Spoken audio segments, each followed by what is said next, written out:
Welcome to LifeBlood. This is George G, and the time is right. Welcome to today's guest, strong and powerful Nick Patel. Nick, are you ready to do this? Absolutely. Let's go for it. Let's go. Nick is the founder and CEO of Wellable. They're a company dedicated to helping organizations establish successful employee wellness programs that are aligned with company culture, values, and business goals. Nick, excited to have you back on the show. Tell us a little bit about your personal life, some more about your work, and why you do what you do. So George, I know second time we've been chatting on the podcast since last time we talked. New father. I'm trying to actually remember the exact date of our prior podcast. Definitely before my first daughter was born. So new father. For those of you who can relate, it's a big change in your life. Probably bigger change than getting married and all those types of life events. So that's exciting. Certainly managing my sleep the best I can. Just thinking about health and wellness perspective, but. For those of you who were just listening for the first time or didn't listen to my prior podcast, I'm the founder and CEO of a wellness company called Wellable. Effectively, we build a software and services solution to help companies keep their employees healthy, happy, productive, and just really thriving in both their personal and professional lives. Nice. Do you explain to your daughter, like, listen, I run a wellness company. You need to let me get a certain amount of sleep every night. Yeah, eventually I hope to have that conversation with her. Okay. I'm just wondering if it's like frustrating because I've been there. Not that I won't run a wellness company. Anyway, I'm sure it's all working out great. So we are coming, theoretically speaking, out of COVID. People are returning to work, or they're not. People are doing hybrid. What is your feeling, your sense, your experience as you're talking to companies about wellness right now? Yeah, so going back to the early days of the pandemic, the thing that we realized kind of quickly when we were in the response and recovery phase, when everything was truly uncertain, was that our general thesis, which has been so far held largely true, and I think this applies to companies like ours in the wellness space as well as just companies broadly. Certainly, each industry is impacted a little bit differently, but in general, I would say COVID accelerated trends that we were already seeing in the market. And so I mean by that, as you noted, remote work. We have a big blog. We blog a lot about how remote work was picking up steam. More and more companies were doing it. The difference in this scenario was that companies were forced into remote work as opposed to making the strategic decision, which takes time. Larger companies have bureaucracies. They think about, how do we perfectly roll this out from an IT perspective? COVID just forced them all to do it. And so those companies who were thinking about it before certainly had to jump in the pool a little bit quicker. Those companies who were adamantly against it had no real choice. They had to go remote. And I think for many of them, they've realized that at least partially, whether they're going to go hybrid or come back full time on site, they realized that many of their concerns were not as big concerns as you would think, right? Like a sales team can still be productive working from home, right? Your customer success team can still be productive. Those things are certainly possible, and they were just kind of forced into it. So that trend was already happening. It was accelerated into many degrees. I don't know where we are in that time frame. If there's going to be a 10-year transition to remote work, I'm not sure if it happened fully in 2 years or exactly what's going on, but it's clear to us, just talking to our clients, anecdotally for our company as well, that remote work to some degree is here to stay. Just personally on our, you and I were talking before we started chatting on the podcast. We just signed a lease to a new office, and like a lot of the friends I talk to, or founders and CEOs of companies, they're kind of a little bit shocked. They're like, "Hey, why are you doing that right now?" Well, one is when we signed the lease, we didn't know exactly where we'd be in the pandemic, so we had to take a little bit of a leap of faith. Omicron was not a word that anyone really knew at the time when we signed the lease, but from our perspective, we thought that as a growing company, there's a lot of learning to be had. For myself and every person who's joining, and we're hiring a lot of folks, that learning tends to happen better in person. We don't need to be on site 100% of the time, but from our perspective, our target is to start with 3 days a week. Once we're past this kind of pandemic period and safe to do so. So exactly when that month will be, I don't know, but once we're kind of back to what is considered our new normal, we'll be back 3 days a week. And that's a shift from where we were before, which was 5 days a week. And so every company's doing it a little bit differently, but from our perspective, it's just been all those type of trends, technology adoption, remote work, et cetera, have just been accelerated in the pandemic. Yeah, well, that certainly does make sense. So you talked about how people were worried about, we really want to do this perfectly, and think that that's a very, very human and something that we all want to do. Is, if I'm going to do this thing, I want to do it the right way, and I'm going to stress out about it. But we as humans are pretty adaptable, and we know that just sometimes doing something, even though it's not going to be perfect, is going to give us the opportunity to be moving in the right direction. We can kind of make changes to it. How do you think about that in a company implementing a wellness program?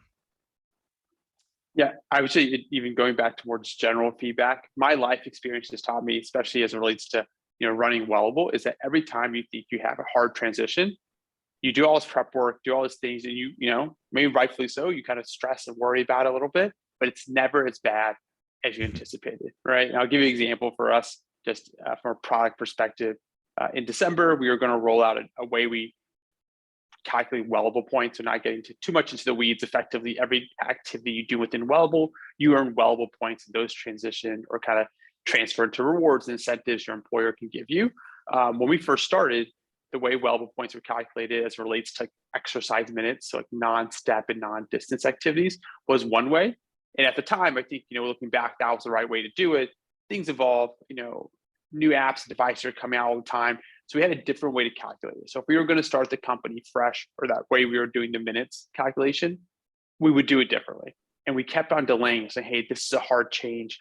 Many people are in the middle of their program. How are you going to switch it? So the reality is we probably drug our feet for another 1 or 2 years, not wanting to make the change. That was clear that had we started the company fresh, we would do it this way. And we finally, said, look, we got to pull the Band-Aid off, rip it off. Let's communicate to our employers. Let's talk to all of our users in advance. Did all this extra communication. We prepped our support team to be ready for all these extra tickets, everything. And when we happened, it was a little bit anticlimactic, right?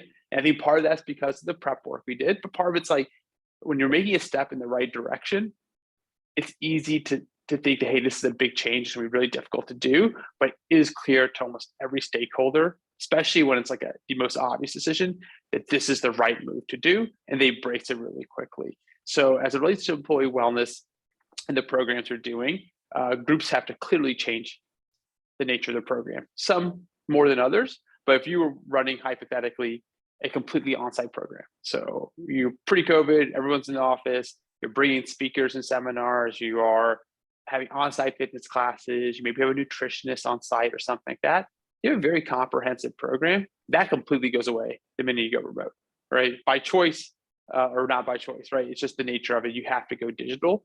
And those transitions can seem hard, but in the moment, especially as it relates to COVID and all the uncertainty, there's an obvious answer. You had to go digital. You couldn't just pause your program and wait it out. That didn't make sense, especially with the kind of health and well-being challenges employees were experiencing in the early days of the pandemic, and to a certain extent, the current situation that we're in. So it often seems harder than it really is, but when you make that decision and it's the clear, right decision to do, we find that it transitions pretty quickly. As it relates to specific programming, we found that companies often talk behind the scenes about mental health. It was always a concern. You talk to an HR person, they recognized it, but there's a natural stigma about mental health. So they weren't encouraging their managers to be open about it, whether about their own personal struggles or things like that. It was something that went below the radar. Everyone recognized that it was an important concept, which was still a big step forward because 10 years ago, people wouldn't have had that conversation. So we were clearly progressing.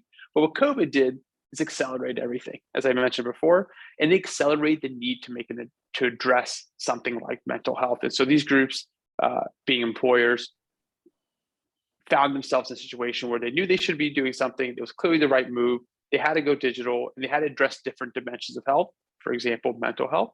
And they started having some of those maybe uncomfortable conversations. They started rolling out benefits that specifically addressed those challenges employees were going through, whether it was compounded by the pandemic or not. I think they were taking action in response to it. And I think where we are is just in a better place. We have more flexible work environments. We had more companies considering and thinking about the mental health well-being of their employees and things like that. Yeah, it does strike me as a super exciting time. And I remember that we talked the first time about how it seemed like we were on the brink of getting past a lot of the stigmas around mental health, and now you've had Naomi Osaka, and I'm gonna blank on the young lady who is, the best Olympian gymnast ever. She came out. Simone Biles came out and talked about it. There was a documentary about Marty Fish. He's a professional tennis player. So it seems like we are progressing in a really positive way. Do you see? I'm thinking back to all the things that we were talking about pre-pandemic. It seemed like we were talking a lot about values more so than we were talking about them before, and talking about mental health now, and just a more integrated approach to just talking about business and making money. People are obviously always valuing their employees, but do you see that continuing to trend and evolve? I'm asking the longest question I've ever asked anybody ever, but as from an integrated wellness standpoint, more so than just diet and exercise, now it's mental health. Do you see that going further? I think so. I mean, at the very least, when we talk about trends, they're never in absolutes. So even though mental health is trending, employers are adopting it at greater rates than before, there's still a significant portion of employers that are not doing anything. And so I think in general, you're going to see that trend or that adoption rate increase over time. I think the bigger question, at least the one I think about a lot, it's like, how far do they go, right? With mental health, it's one of those weird concepts where, just from a financial perspective, right, companies who are even very interested in trying to help their employers or employees with mental health have limitations from a financial perspective, right? So whether it's a health plan consideration about how much and how many sessions with your therapist will we reimburse.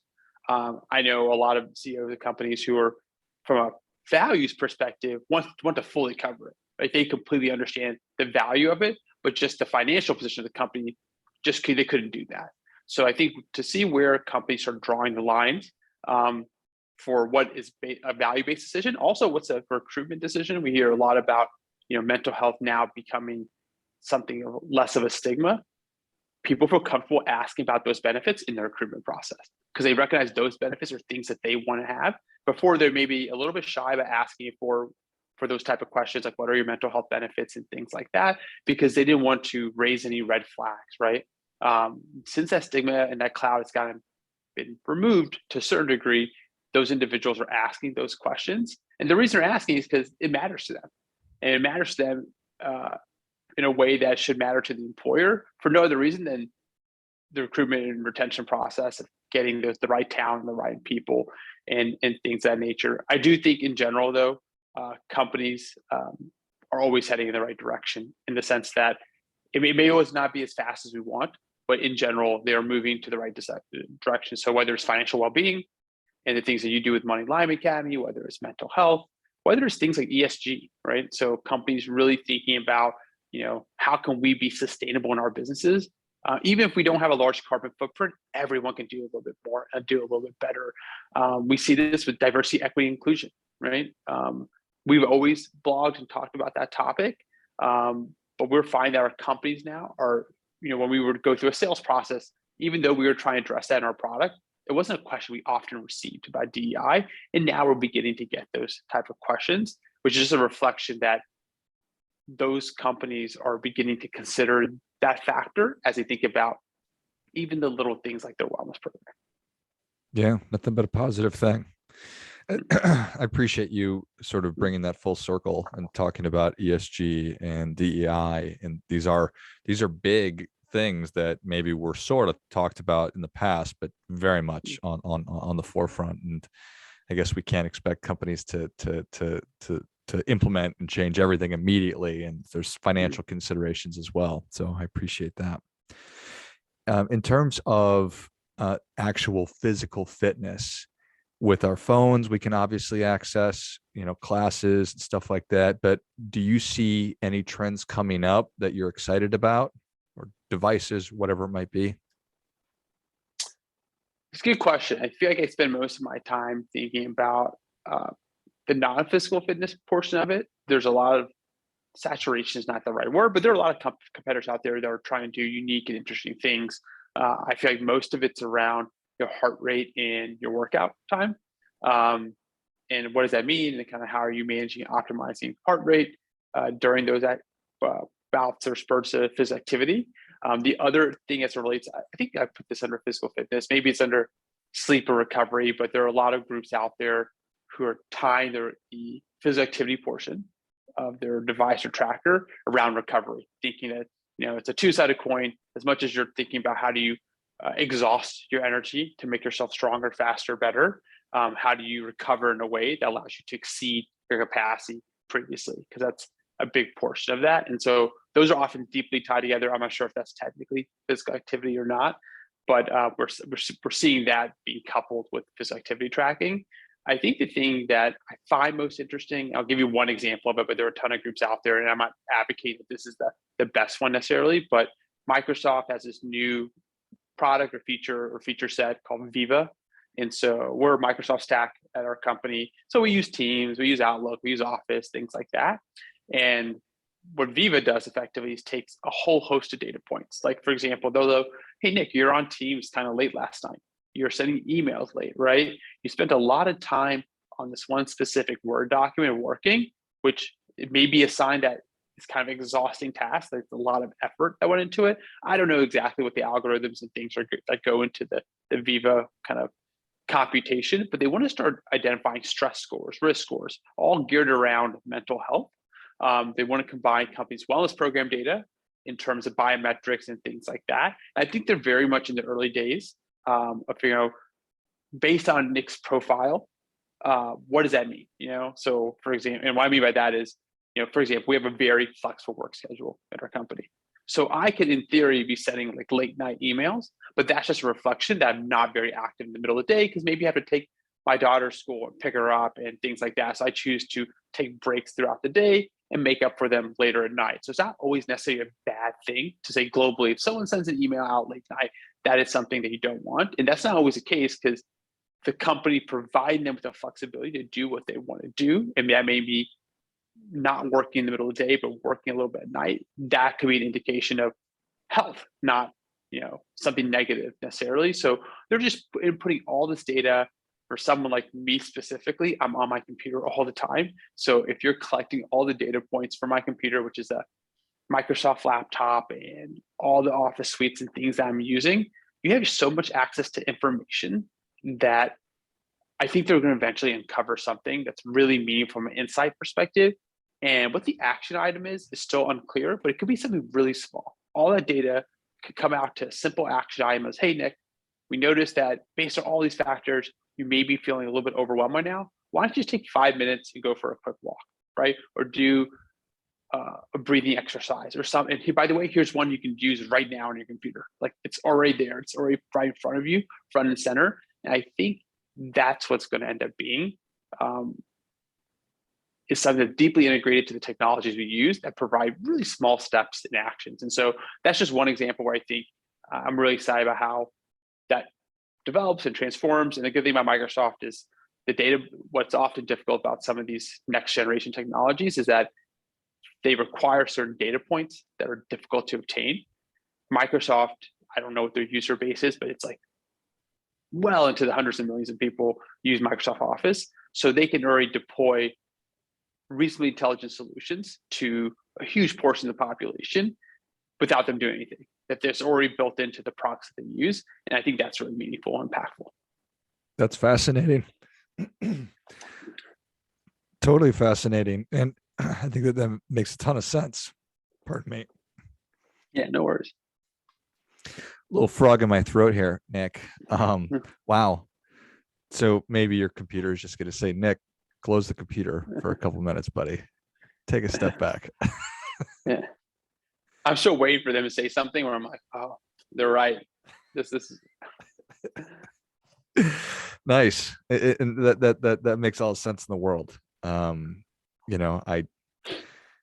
What's running through my head are like Black Mirror scenarios or something like that. But making suggestions about just little interventions here or there, which you mentioned, such a positive thing. Just get up and take a walk if you find yourself getting frustrated or burned out or overwhelmed, which is just a absolutely natural byproduct of working with screens and technology that that the more information about that, the more data, and then the more you can empower somebody to be recognizing when they're kind of running up against that kind of a thing. That's a really positive thing. Yeah, the one thing I'll say, so I've actually never seen Black Mirror, and generally I kind of know what the concept is because people who hear me talk about data mention it often. So I don't think I'm way off. The one thing I'll say about data, and someone who's hyper concerned about my data, like I don't have a Facebook account, I don't, I think about where I'm browsing and things like that. My daughter, and we kind of full circle here, never sees a TV or a cell phone, right? I can see how quickly she's addicted because if she ever sees me on it, she's like staring at it. So I'm like, you know what? So we have like no phone time and things like that. When her wake hours aren't very long, but we try to adhere to it. But one thing I'll say about data is I always come back to like, what are the economic interests and incentives that are there for the company who's the data processor, right? That's the technical GDPR term, but like Facebook, what is their economic incentive, right? Their economic incentive is have you hyper engaged, right? And super focused and maybe eliciting emotions, good or bad. So you can see how, whether they're ill-intended or not, and I'm not trying to weigh in on it, that their goal of wanting to make you hyper engaged has unintended consequences that are detrimental to your personal health or your society in general and things like that. So I always think about that from that lens. So when I think about something like Viva, for example, at Microsoft, their goal is, they're not making money off the data necessarily, right? They're making money on you having subscription to Office and Excel and making your life more productive and healthy. So their incentive would be if this individual does take a break, it comes back 10x better, can finish the day strong. That is their economic incentive in some ways. They're not charging for the product, charging for Office separately. Not to say that they wouldn't be a bad steward of your data, because anyone could be a bad steward, but the economic incentives don't encourage them to do so, right? Where groups are generally on the consumer end with free products like Google search or Facebook or things like that. That's where the incentive begins, I think, to get questionable and sometimes leads to unintended consequences. So, but as relates to health and well-being or any concept, like advice I give anyone is be really sensitive about your data. It is as valuable to you as many of the personal and material items you have, and you should treat it as such. Love it. I think that makes a ton of sense. Well, Nick, thanks for coming back on. Where can people learn more about you, and what's the best way for companies to engage with Wellable? Yeah, so always you can come to our website. It's www.wellable, wellable.co. So we're one of those companies that don't have a .com address, they're just .co. There you have a whole host of information about our company, our product, but where I always tell people to start is kind of where we start from a product perspective, from just a market perspective, which is educating ourselves on what's going on in health and well-being. So on that website, we have a blog, we have a link to a thought leadership group we launched recently called Wellable Labs that just does proprietary research through surveys, things like that, hosts free webinars. It's an opportunity for you to learn about health and wellness in general, and then specifically as it relates to the way we try to improve that from a society perspective, which is organizational health, working with employers and things like that. Awesome. Well, if you enjoyed this as much as I did, show Nick your appreciation and share today's show with a friend who also appreciates good ideas. Go to wellable.co. It's wellable.co and check out all those great resources. Check out the thought leadership group that Nick was just talking about and find out how you can help your employees become happier and healthier and more productive. Thanks again, Nick. Yep, absolutely. Thanks for having me. And until next time, keep fighting the good fight, as we are all in this together.